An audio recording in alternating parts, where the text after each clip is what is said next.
In this quick little video, I just want to show a really cool tool in Adobe Photoshop called the Puppet Warp. Now, the Puppet Warp is pretty easy to understand. Imagine that this is like the picture is not made up of pixels, but rather it's made up of like clay or Play-Doh or something.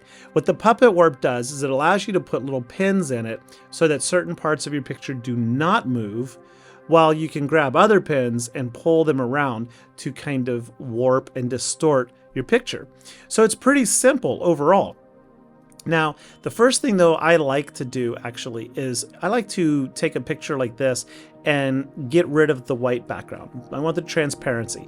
That way, if I save this as a PNG, I can put it into like a movie, an animation, a presentation, a keynote, PowerPoint, and that way it's not in a white box and you can see all the background behind it. It's a lot prettier. I also then like to get rid of like these little marks like this that the artist originally put those there to show action or motion, but because I'm going to warp it, I'm going to change it, and those might just get in my way. So there we go. I'm all ready now. How do I add a puppet warp?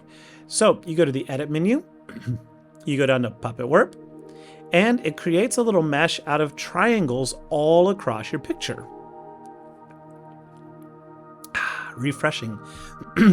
And it's really easy to work with. To add a pin, you just simply click. Wherever you click, you're basically telling Photoshop, do not move this point and limit the movement of everything else around it. So I'm going to add a couple all around the body because all I want to do in this particular picture is I want to raise Mr. Tickle's arms. I want them up higher. So I'm going to put an anchor point in about the middle of his hands.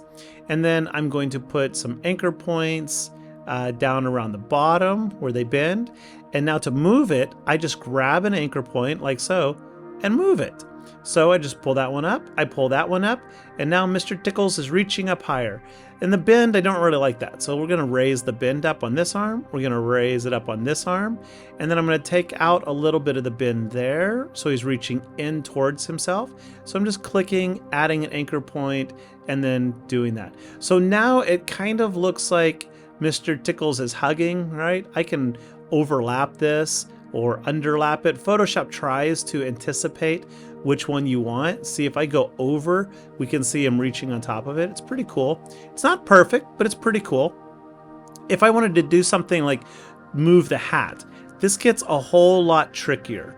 Like I don't want the eyes to move, or I don't want the mouth to move. So I'm going to add a bunch of anchor points. You can't add anchor points too close to each other. All right, but here we go. I'm going to put one on this part of the hat. I'm going to pull it over. And on this part of the hat, I'm going to pull it over. And then on the center of the hat. So if I take my time, I can gradually reposition this hat by moving these anchor points little by little. Of course, at some point, I may create a problem that needs to be fixed, and there's a lot of ways you can do it. I'll show you a very simple one.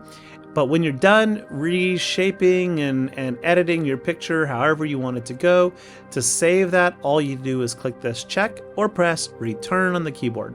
Now, we did make a little boo-boo up here by the hat, so I want to fix that. I'm going to press the letter I to select this orange color. That gives me the eyedropper. Then B for the brush.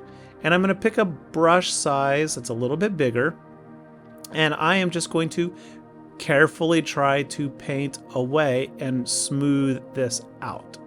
And I'm not the best at that, especially working on a trackpad. Now I'm going to press I again to get black. And I'm going to pick a slightly smaller brush. And I'm just going to come along here one more time.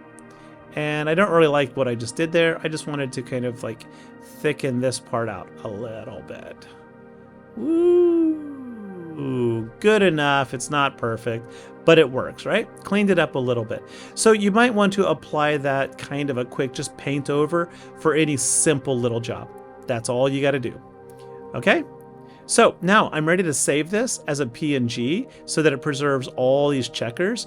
All I got to do is go to File and choose quick export as a PNG, give it a name, and hit save. And that's it, folks. Hope you've enjoyed it. Have fun altering and puppet warping your characters. Bye-bye.